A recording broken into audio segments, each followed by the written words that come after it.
Bonjour et bienvenue sur la chaîne Miroir de Lune consacrée à l'enseignement des 13 mères originelles. Aujourd'hui dans cette vidéo, nous avions envie de vous parler plus spécifiquement de l'association Miroir de Lune qui est l'aboutissement de plusieurs années d'expérience de cercle co-créatif avec ce livre. Alors nous accueillons aujourd'hui Élise qui rejoint l'association et qui m'a posé certaines questions et qui m'a donné envie de faire cette vidéo aujourd'hui sur la question de l'engagement. Quel est l'engagement et comment s'engager dans cette expérience de cercle. Voilà, donc on va présenter Élise qui a créé l'Instagram, donc qui va tenir aussi l'Instagram Miroir de Lune que vous pourrez retrouver aussi dans ce cadre-là. Voilà, bonjour Élise. Bonjour à tous. Alors moi c'est Élise, j'ai rejoint Miroir de Lune dernièrement et j'ai pris l'enseignement en mars pendant le confinement où j'ai commencé à faire des lectures partagées avec Julia par internet. Et ça m'a vraiment apporté énormément et j'ai décidé de continuer de m'engager plus profondément auprès des 13 mères. Et c'est en ce sens que j'ai vraiment voulu intégrer Miroir de Lune avec Julia pour communiquer autour de cet enseignement. Le fait que ça soit mon premier cycle m'a apporté beaucoup de questions que j'ai pu échanger avec Julia, notamment au niveau de la notion d'engagement, car c'est un cycle sur une année et c'est important de prendre chaque mère comme un enseignement complet et donc de respecter ce rythme avec, donc moi le rythme que j'ai choisi c'est une lecture seule à la nouvelle lune avec un temps d'intégration de 2 semaines avant de reprendre une lecture partagée à la pleine lune avec le cercle, avec les femmes avec qui je partage cet enseignement. Ainsi il y a 2 temps, le premier temps d'introspection seul avec le texte et un deuxième temps d'échange autour de ce que le texte nous a apporté, les ouvertures de conscience qu'on a pris aussi avec la lecture. Ensuite, la notion d'engagement m'a questionnée dans l'idée de co-créer un cercle. Comment fidéliser dans un sens les femmes dans ce cercle, comment faire en sorte qu'elles viennent tous les mois avec le cœur ouvert, avec les petits tracas du quotidien, avec l'organisation que ça demande. Quel est l'intérêt? Quelles sont les peurs qui sont rattachées aussi à cet engagement? Jusqu'à quel point on peut créer une flexibilité, l'accueil. Donc voilà toute une série de questions que j'ai posées à Julia et qu'aujourd'hui on avait envie de mettre en lumière pour tout le monde. Oui, voilà, donc en fait, je vais vous partager aussi mon expérience qui vous permettra aussi d'y voir un peu plus clair dans ce cheminement. Ce qui est important de comprendre, c'est que chaque année, c'est un nouveau cycle, donc c'est une nouvelle expérience. On va vivre l'enseignement d'une manière particulière. Donc le vivre d'une manière personnelle ou le partager, ça peut aussi faire partie d'un cycle complet d'une année. Moi, quand j'ai commencé, c'était important que le cercle soit ouvert pour que je puisse rencontrer le plus de femmes possible et ne pas effrayer par rapport à la question d'engagement, puisque ça peut faire très peur et ça soulève des questions. Donc le cercle a été ouvert pendant plusieurs années. C'est important aussi de comprendre que si on saute un cycle, si on saute une mère, c'est un petit peu comme à l'école, si on saute une classe, on ne reçoit pas vraiment l'intégralité de l'enseignement.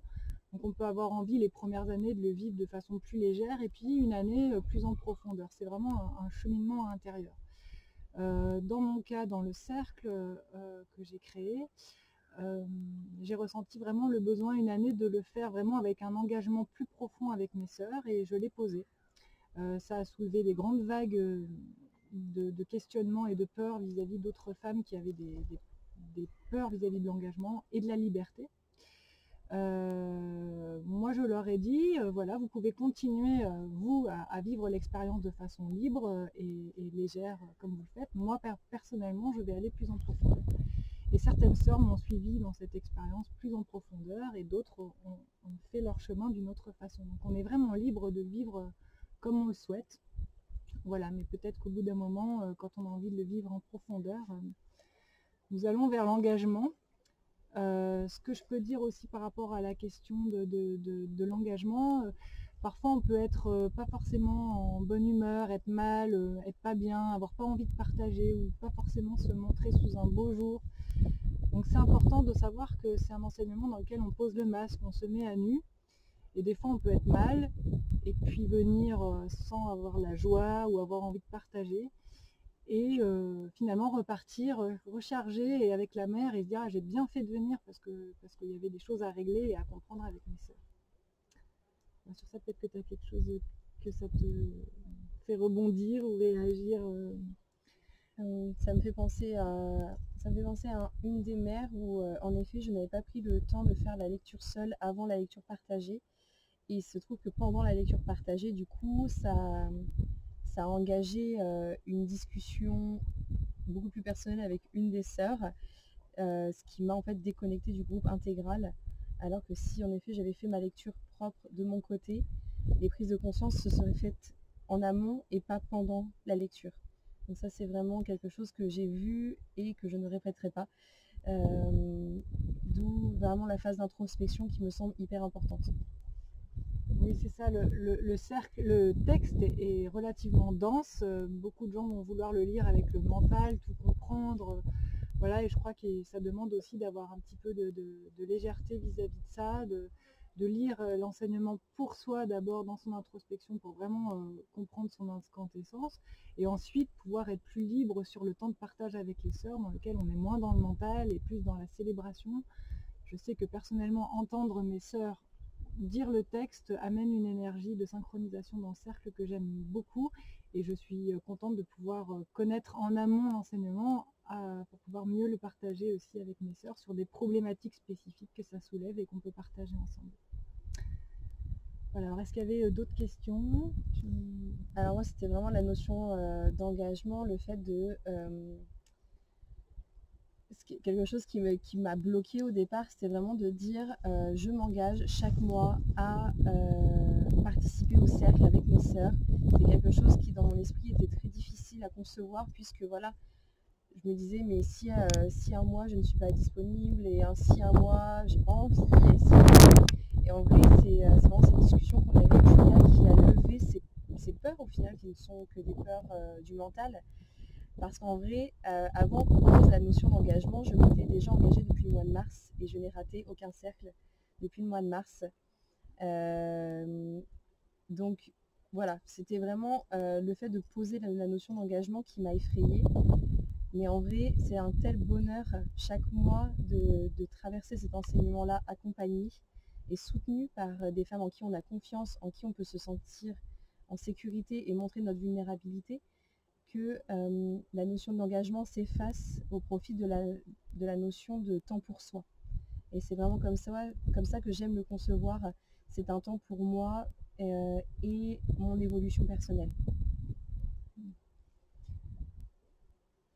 Donc cet enseignement se partage dans un cercle de compassion, c'est aussi important, hein. J'ai déjà dit dans une autre vidéo que j'ai appelée les 13 mères dans le miroir de lune, de savoir que lorsqu'on quitte le cercle sans expliquer à ses sœurs pourquoi, ou quand on ne partage pas nos peurs, qu'on ne se montre pas dans sa vulnérabilité, c'est compliqué pour les autres sœurs, sachant que c'est quand même un enseignement qui nous guide vers le fait de se montrer dans sa vulnérabilité, avec la grande femme qui marche en fin de cycle, qui nous amène à vraiment se poser face à ses sœurs tel qu'on est, en fait, d'être accueillis inconditionnellement dans l'amour de nous-mêmes et de nos sœurs.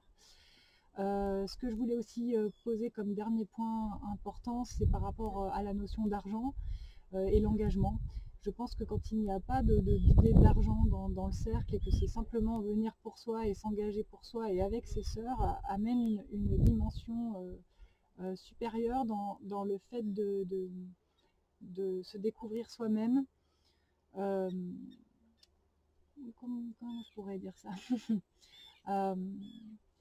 dans le fait de ne pas faire les choses pour une autre raison en fait que pour soi, parce qu'on a envie de partager ça avec les autres et aller vers une voie de bien-être et de développement personnel, puisque c'est le but de cet enseignement qui nous responsabilise et qui nous rend créatifs, co-créatifs ensemble dans le cercle. Sur ça, tu as une petite envie de rebondir ou une petite dernière conclusion ou...